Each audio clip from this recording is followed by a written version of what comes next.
I think for a lot of people, there are points in their history that they're not proud of. And I think it's important for me to show up and be vulnerable and to tell my story and to say that I wasn't always this person. My name is Toben Squires. I am a third-year student now, working on an MDiv on track towards ordination, and I'm a low residency student out in Arizona. Good morning. Hi. I can't see you, but I feel like you're in there. Hi, how are you? Doing well. Glad y'all could make it.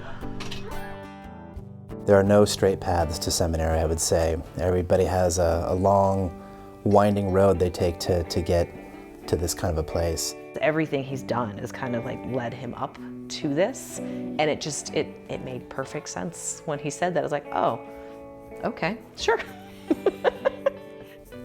My own real call towards all of this really came with the birth of my first child. Something broke, perhaps something was fixed inside of me, and I realized that the love I experienced in that moment for my daughter could only be a fraction of the love that anything that is divine has for us. And that's universalism. That's the love that I want to share with the world. Starr King seemed like the best fit for me. I was somewhat skeptical to begin with about how this was going to work. You know, how would a master's level program work for a low-res student? And I have been surprised and really pleased with the overall experience. I work full-time, I've taken a full-time course load, and I've got a family. I feel like I do the work of a chaplain every day, but it's kind of under the surface because I'm there to help a person get stronger. My time at Starr King has really made me more sensitive and aware of how important a person's story is to help restore them into fullness. And I don't think I had that before my time with seminary. Almost every single class that I've taken here has been just exactly what I needed at that time. Working in healthcare, I see so much pain and so much trauma in my day-to-day life that taking a class on resiliency was really important to me, because with the secondary trauma that's accrued just holding space in those moments, I learned resources to help me be present, to help me be able to keep coming back. My favorite class at Starr King was probably a class I took from Dr. Greenstein on systems thinking, specifically learning more about the idea of privilege, you know, specifically white privilege, male privilege, these kinds of things. It's something that I sort of understood, but now I have such a better understanding of that.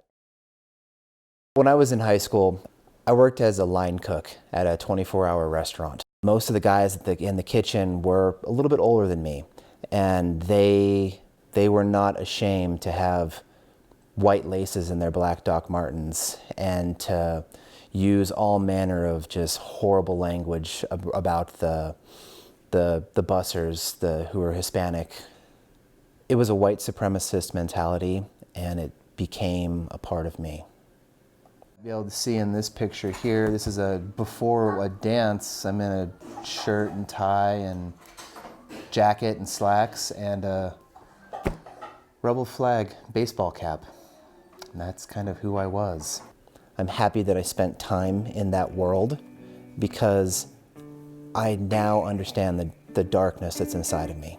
But, you know, to quote Leonard Cohen, that darkness, you know, and then those cracks are where the light gets in, you know, and I want to be honest about that point in my life and let the light just flood in.